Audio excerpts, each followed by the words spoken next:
Let me give you a story. It's a 150 million manufacturing company, 5 years of data. And what turned out is that every Friday, the maintenance crew was rushing off to the weekend. The typical Friday night. For 5 years, this was happening. Nobody flagged this. There were no reports. There were no dashboards. Shop floor manager, took the decision to change the maintenance schedule, and which resulted in over 1 million saved annually. Most of BI projects actually, unfortunately, were delivering dashboards and reports, but those dashboards and reports were not creating any impact. In many cases, it was like they weren't even used. And this is what I call the human hurdle. Most mid-sized companies don't have reporting, BI, proper analytics. And we spent now, I don't know how long, 15 minutes discussing the reasons of that. And I think they all make a lot of sense, and this is what we see. What's changed? AI entered the game, so we're not talking about BI anymore. We're talking about AI-driven BI, AI-driven reporting and analytics. And this is a completely new game. All right, Pipa, you've been in reporting for 35 years, but still, we see it today. Not every company has proper reporting, and it's mostly mid-sized businesses. Why is that? Well, that's actually great but sad question as well. What I claim, actually BI was never meant up until recently to be implemented in small and mid-sized businesses. Okay, and here's how I see the three categories. Why that happened?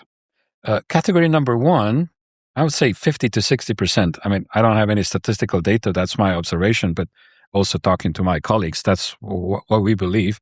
So 50 to 60% of mid-sized companies don't even know what BI could do for them. I mean, if you don't know, you don't know what you're missing out on. Right. You don't know what you're missing out. So that's the first category. The second category, 30 to 40% actually believe that BI could help them. Better reporting and analytics could help them.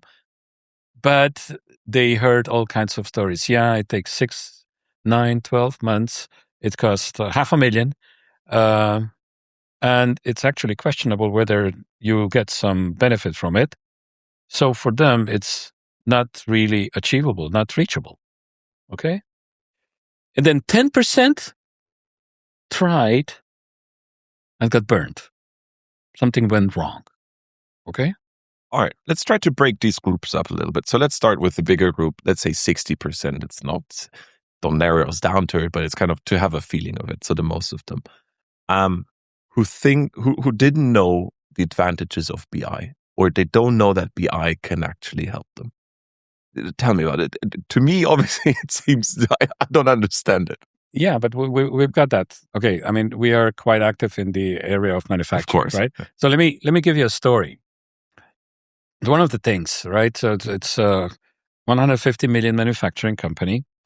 There's 5 years of data we took, and what turned out is that every Friday, the maintenance crew was rushing off to the weekend.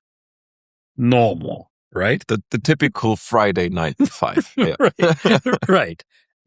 Well, so what was figured out is 0.3%. Doesn't sound like much. Increase in defects for the machines that were maintained or supposedly maintained on Friday afternoon. Okay? Now, what turns out, 5 years. For 5 years, this was happening. Nobody flagged this. There were no reports. There were no dashboards. Okay? Then, to that operations part, proper reporting was introduced. Okay. Well, that was the signal was discovered. Well, obviously, then the head of manufacturing, actually manager, shop floor manager, took the decision to change the maintenance schedule, and which resulted in over 1 million saved annually. Now, I'd just like to use this story of what is possible, what business intelligence, what proper reporting and analytics can provide. Now, I hope that for those 50 to 60% I was mentioning, the people who are watching us, listening to this, maybe that's a wake-up call. All right. So just thinking kind of, as a listener, you might say, yeah, it's going to cost me a fortune to do this. And that's a perfect segue into the second group, saying people, yeah, okay, I heard of BI and I heard of these tools, but I need to implement a lot of tools. That's just going to cost me a lot. It's not going to really bring me something. Well, okay, so I've got a nice analogy here for you. Okay, so in 1843, a first steamship was built in England, and it's called Great Britain.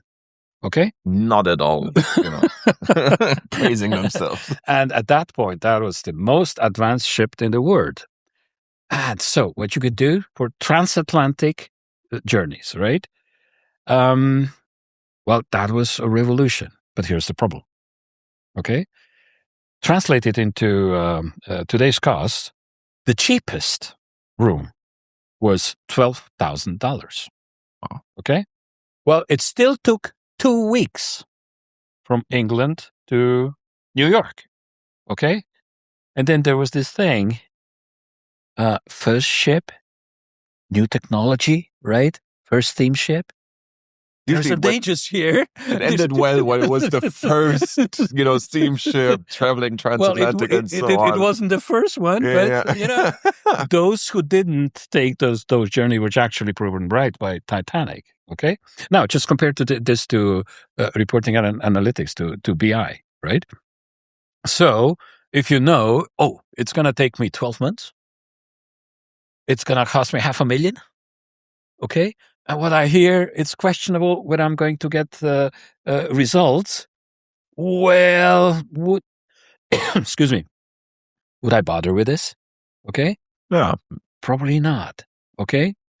Now, here is what happens. Here is where they hit what I call implementation gap. The implementation gap. And I'm talking about writing actually about implementation gap in my book, Decide. Okay?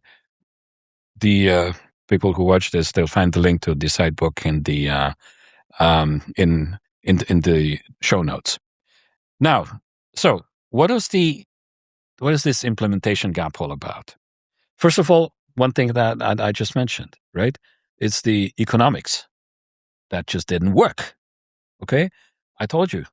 300, 400, 500K for implementation of a BI project, 12 months, but that's not all. Then you have to have, you're paying licensing fees. You had to have external consultants there, your people who would work on this whole thing. So it's like 150, 200K additional costs per year. Well, right. The economics just didn't work. Okay.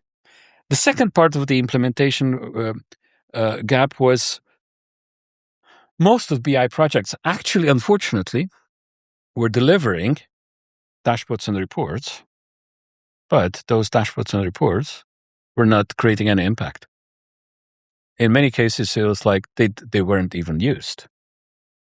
So it's not that we are creating value, we're actually destroying value. Money was invested, okay, for dashboards and reports that were not used. So we're destroying value. Then, big part of the implementation gap was also having the tools, but not having the skills. Let me just give you an example. See, what companies said, oh, there's Power BI, right? So we'll buy a Power BI, hire a student who knows how to spell Power BI, send him to the course, dashboard in a day. Microsoft was offering this course. And this guy comes back and he can develop fantastic reporting. For everyone. Right. Yeah, of course. Now, Yeah. so that's like you buy a violin and then with this you can you can start performing in concerts. Or you've got Microsoft Word and you're an author. you can write books, right? Well, that doesn't really work. The next part of the implementation gap was, well, those companies who then really didn't only hire students to do the Power BI, but it's okay, well, the data warehouses need to be built and everything needs to be properly designed and dashboards and reports need to be developed. Oh, we need know-how, serious know-how, serious expertise for that. We don't have this. We cannot hire them because we might be too small. We are too small for them. They'd be bored. Okay? So they had to hire external consultants. And they became completely dependent on them. Yeah. Okay? They were at their mercy. And then one of the biggest implementation gaps was also BI projects were framed as IT projects.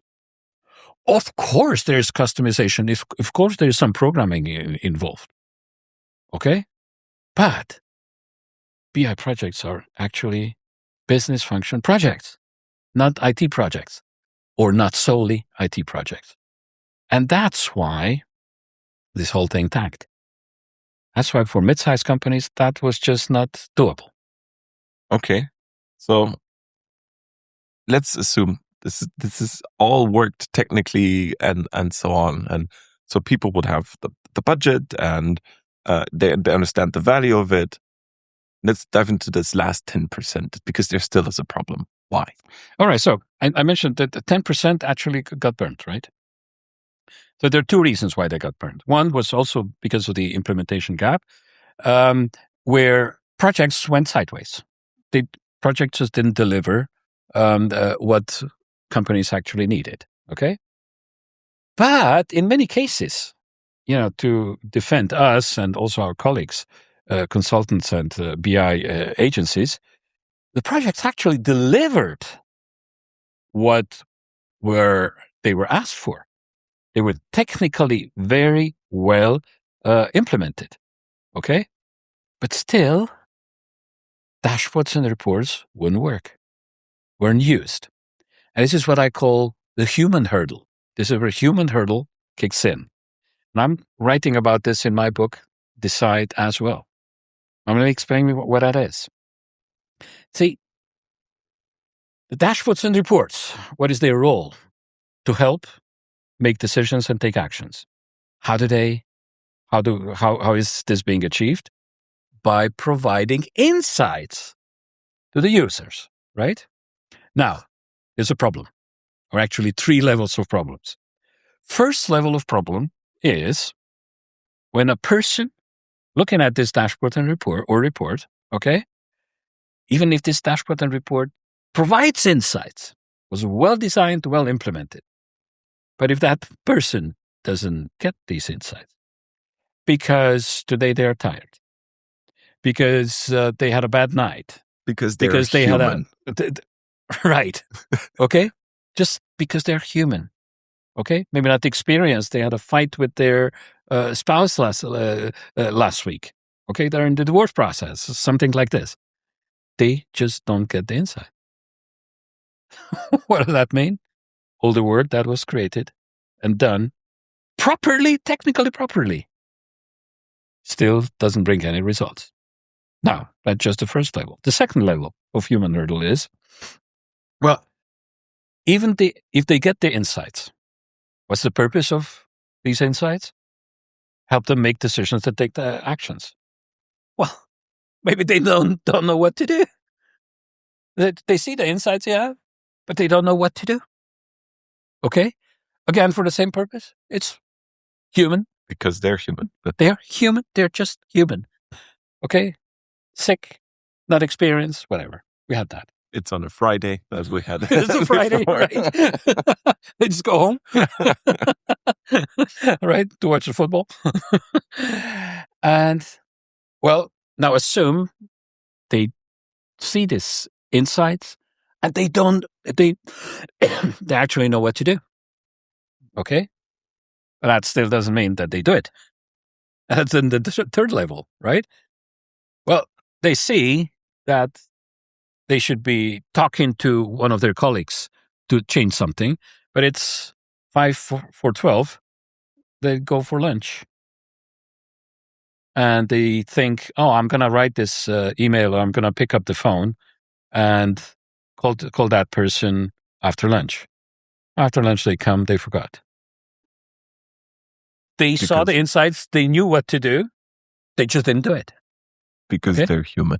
Because they're human, and that's why I call these three levels 3 human hurdles. But then BI gets blamed for it, unfortunately, which doesn't, which is not fair here, to be honest.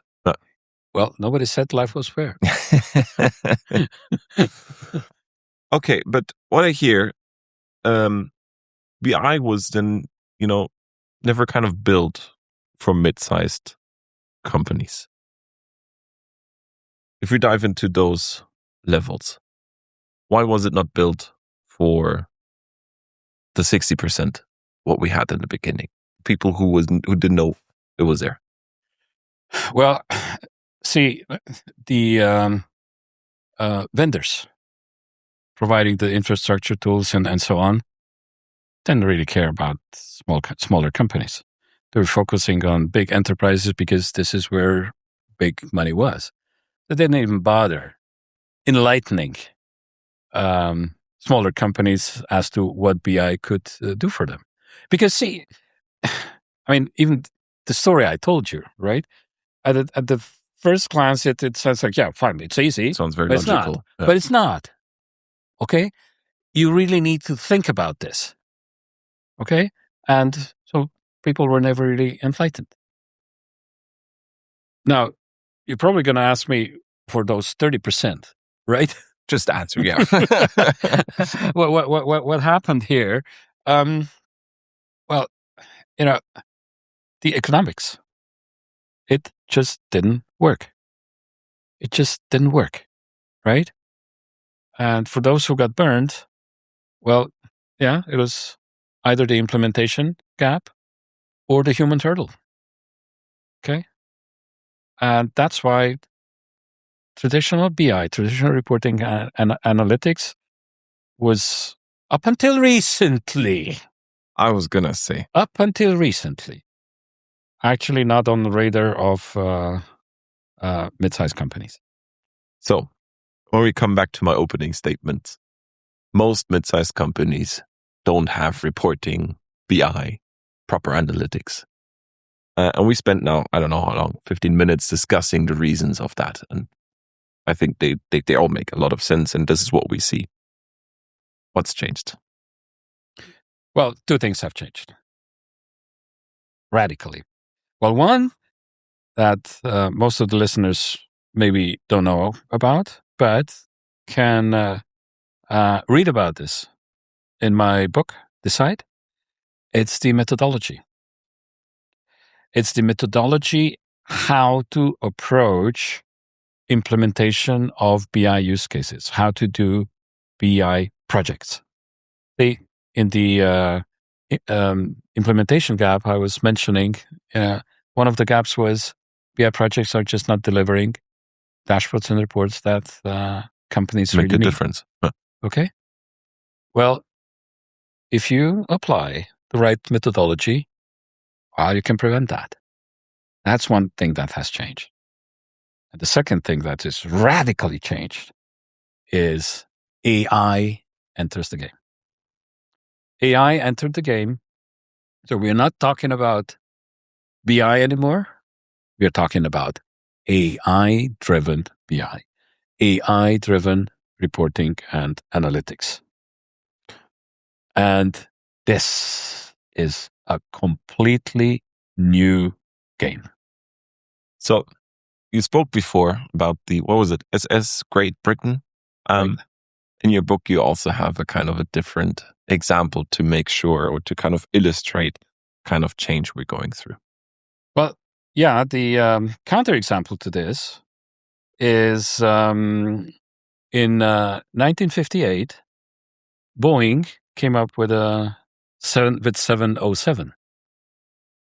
So the flight from Paris to New York took 8 hours and cost €2,400 Into this transferred. money, yeah.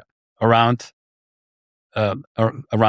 putting into today's terms. Now, what was that? The difference about 110 years, right? Well, obviously, steamships and some other ships came, so that traveling by ships became faster. But it was never, I think, below 4, 5, 6 days that would take from England to or from Europe to New York. And right? then there's some icebergs and so on. But yeah. Yeah, we won't mention those anymore, right? And then all of a sudden, 8 hours for €2,400.